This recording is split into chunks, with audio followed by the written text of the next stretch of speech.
This month we honor Clarence Lucky, a African-American entrepreneur superhero who, as a former ICF consultant, I personally owe Lucky a huge thank you for opening the doors for me to business and government consulting. Because of his efforts, I had an added pinch of faith to start my own firm in Africa. Lucky, along with the help of others, built the firm in a time which was very difficult for the success of Black business owners. He invested what he had at the time, which is now the net worth of 1.some-odd billion. He created something amazing for the world, and his legacy lives on because of it. I share the work of Lucky Lester with our World School Group platform on Facebook and in our Moto chat room group, our villages here in Ghana and other places that we visit, virtual classrooms. Decorated military fighter pilot and commander and retired colonel, considered one of the most outstanding Tuskegee airmen, Lester is permanently featured in a display at the U.S. Air and Space Museum in Washington, D.C. Lester was born in Richmond, Virginia, but grew up in Chicago. He was a star football player at the West Virginia State College. After the outbreak of the Second World War, Lester enrolled in the Army Air Corps in July 1943 and was accepted for pilot training at Tuskegee. After his graduation in December 1943, he was assigned to the newly activated 100th Fighter Squadron of the 332nd Fighter Group. After being deployed overseas, he completed 90 combat missions. He made history on July 18, 1944, when he shot down 3 enemy aircraft in less than 5 minutes. Lester's first aircraft, the Spirit of St. Alphonsus School, was purchased by the students of a Northwest Chicago Catholic grade school who prayed for him every day. The plane was assigned to Lester because he was from Chicago. Since Lester was also Catholic, the assignment was a particular source of pride to the St. Alphonsus student body. Following World War II, Lester remained in the military for a 28-year career, including service in the Korean War. His assignments also include service as the wing commander of Elson Air Force Base in Alaska. At the time of his retirement, he was a member of staff of the U.S. Air Force headquarters in the Pentagon. His decorations include Distinguished Flying Cross, the Air Medal with 9 oak leaf clusters, and the Legion of Merit. Ironically, one of Lester's daughters, Ivy League University professors, had the nerve to deny that there had been African American combat pilots during the Second World War and was reticent to acknowledge evidence to the contrary that she provided to him. Lester earned the nickname Lucky because he survived a variety of intense combat encounters without as much as a scratch or bullet hole in his aircraft.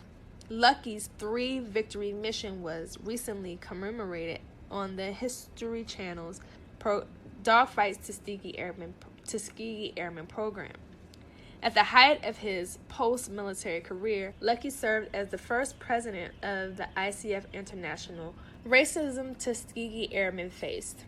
In America, during the 1920s, the United States was still strongly influenced by racism directed towards some immigrants, but mostly Black citizens.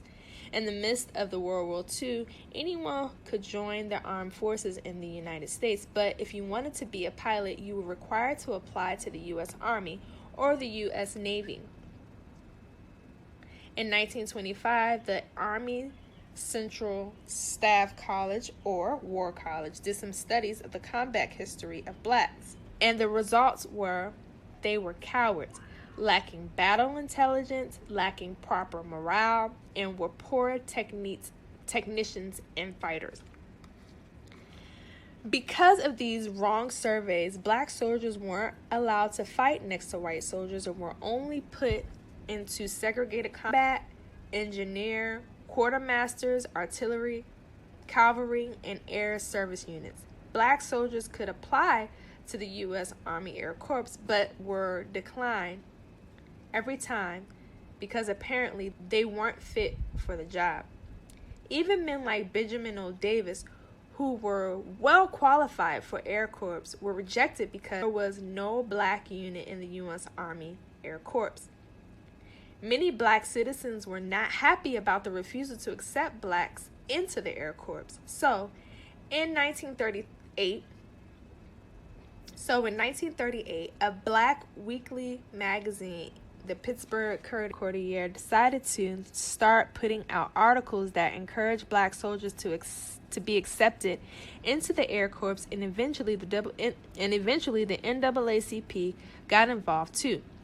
As a result of their efforts, Congress passed Public Law 18, which authorized the primary training of military pilots by civilian schools, including black schools.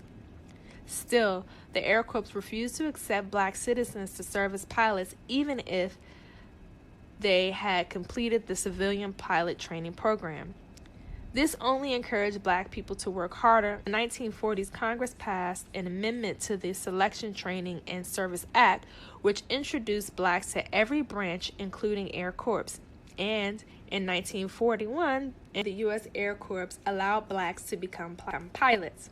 Clarence Lester was born in Richmond, Virginia in February 1923. He grew up in Chicago and went to college at the Virginia State University, where he was a football star. But when World War II broke out, he was accepted in the Army Air Corps and went down to the Tuskegee for training. After graduating in 1943, he was assigned to the 100th Fighter Squadron. He fought 90 combat missions and is most famous for shooting down 3 enemy planes in 5 minutes. He was known as Lucky because his plane was never damaged at all during any combat missions. After the war, he remained in service and did a tour and occupied Germany and Korea before being assigned to Associate Professor of Air Science at Howard University. Clarence died in March 1986 of cancer and was buried in Arlington Cemetery. In 1969 to 2006 early history, ICF was founded in 1969 as the Inner City Fund. D. Lester was the first president. He was a Tuskegee Airman who was joined by 3 U.S. Department of Defense analysts. As a venture capital firm, Inner City Fund sought to finance and help minority-owned businesses win government contracts. The company reorganized as a consulting firm and renamed itself ICF Incorporated. The firm then transitioned from venture capital to consulting on energy issues for U.S. federal agencies, which were the company's main focus throughout the 70s and into the 1980s.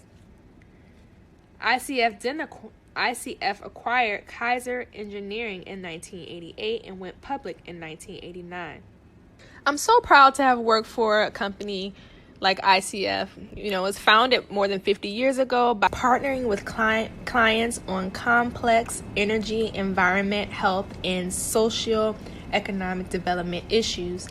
ICF employees come from so many diverse backgrounds that I've had the pleasure of working with, from more than 80 countries, speaking more than 70 languages, and possessing more than 2,200 advanced degrees. I'm very proud of Lucky Lester, and that is why I wanted to share his story and highlight some of the companies that he has had influence, how his vision 50 years ago has transpired into what we have built strong relationships for today, routinely working with fellow communities and organizations and businesses, and like the Asian Pacific Islander small business owners, Latino restaurant owners, and contract business owners.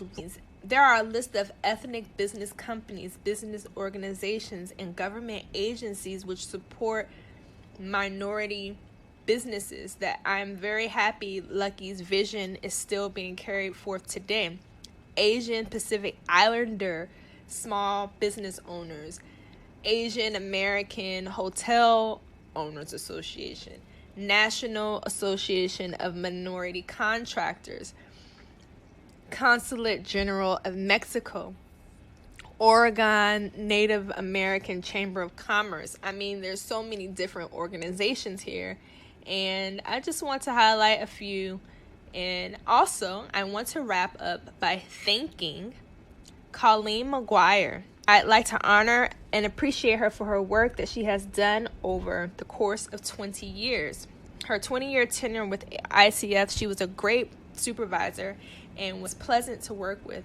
She is one of the handful of white women who restored my faith in humanity, helped me to see not all descendants of British carry on inferiority mindsets. She taught me a lot and has trusted me with major important projects, building my self-esteem and courage, and for that I'll never forget her. So I hope that she enjoys her well-deserved retirement, Colleen.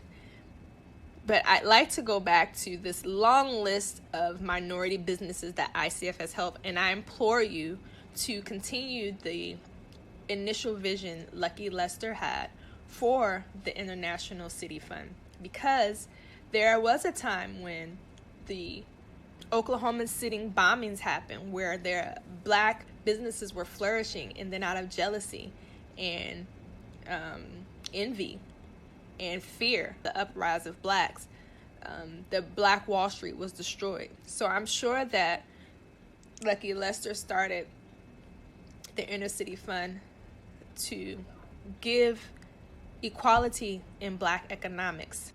In a quote, Lucky Lester recalls that being a black pilot in the 1940s was like being a pro athlete today. We knew we were special, that we would have to prove something. This was the first chance blacks had outside of working in the kitchen or the possibility of being a truck driver. White pilots would fly around 50 combat missions, but because there were no replacements, black pilots of the Tuskegee Airmen flew around 70 missions. While flying the F-84E Thunderjet, it experienced mechanical failure and exploded into flames, forcing Lester to yank his ejection seat and parachute from the aflame jet, which made him the only sixth pilot ever to use the ejection method. Later in his career, he also worked with the infamous Whiz Kids, the Robert McNamara assembled at the office of the Secretary of Defense. The Whiz Kids were a group of 10 United States Army Air Force veterans of World War II who became the Ford Motor Company executives in 1946. And if you know about the infamous Whiz Kids, it was the all-white boys group that formed Ford. I pray that the company continues to do well, continuing the vision of Lucky Lester, providing equality in the economy so that people of color are not just employees, but funded to leave corporations and legacies to help grow and sustain black wealth. The Oklahoma City bombings, Home, Yashir, and other attempts to break free from white supremacy were diminished due to jealousy, fear of an uprising of the black economy and wealth, and delayed black progress. But only the ego cares about time. Spirit knows that it is timeless, and the spirit of our ancestors knew that they could only delay us, but they could not stop us. Speaking of delays, ICF does have an ugly past, which it is in a position to correct. I would like to address ICF's involvement as a consulting company for Hurricane Katrina aftermath, and ask the world to never let go of the intentional wiping out of an African American community, similar to what American domestic terrorists did to Tulsa's Black Wall Street and to Operation Home with their bombings. This time, with New Orleans, they used ICF consulting firm as a scapegoat. Although some say ICF should have never taken on such a project, ICF has defended itself, saying in so many words that it was the government delaying their efforts with constant rule changing. Now, I'm not sure if ICF had a bad apple in charge of contracts during the time of Hurricane Katrina's aftermath resolutions, but because it took on a project it was not capable of handling while also willingly accepting the conflict of interest, Louisiana's selection of ICF to administer Road Home was controversial. Because ICF had an existing contract with OCD that included drafting the Road Home implementation plans, the Louisiana Board of Ethics stated that ICF should be disqualified from bidding on the Road Home contract. However, the Board of Ethics ultimately accepted ICF's position that ICF had sufficiently removed itself from discussion about solicitations for offers and concluded that ICF was eligible for the Road Home contract as long as it terminated its previous contract with OCD. Now, in December 2007, just prior to leaving office and despite continuous problems with ICF's performance, Governor Blanco increased the size of ICF's contract from $750 million to $950 million. One possible explanation for the systemic failure might be that the Road Home contract was of a much larger scope than any project ICF had undertaken, and it simply could not effectively handle the contract. Road Home accounted for 35% of ICF's 2006 revenue and 63% of its 2007 revenue. But something I hate to admit is ICF abused its position, and with the green light from Governor Blanco, misappropriated funds which could have helped African American communities. What's really disgusting about this is that America tried to change the history to save face and have the same people who they tried to wipe out and their children or descendants to believe that they were there to help them. Later, these children are thanking the same people who had the nerve to try to wipe them out. Bush had the nerve to return to Hurricane Katrina incident's aftermath 10 years later like he was the hero. Thankfully, Senator Obama at the time said, "Money still is not reaching ordinary folks quickly enough. Until it does," he added, "all the numbers, the meetings, and planning that's been done is inadequate." Nearly 8 months, and I quote, nearly 8 months after, it was ICF who was hired by the state, a consulting company in charge of dispensing billions in federal aid to people whose homes were damaged by Hurricane Katrina's and Rita's aftermath. Receiving 101,000 applications, ICF was said to only have handed out 300 grants. I wish I could say that this was not racism's economic influence and that it is not a matter of racism's economic influence, but you consider how the levees broke and were intentionally not attended to, the aftermath of who received aid and who did not, and then the comparison to Hurricane Sandy's response from ICF. I'll just leave you with this. George Bush and his father controlled black wealth for decades, and their time is up. ICF, you are in a position to right your wrongs of the past. Do better. And so I'll leave a link to the Stranded and Squandered, Lost on the Road Home review by David Finger, and you can check out some other articles that reveal the truth about what really happened during the times of Hurricane Katrina and the aftermath. Let's do better.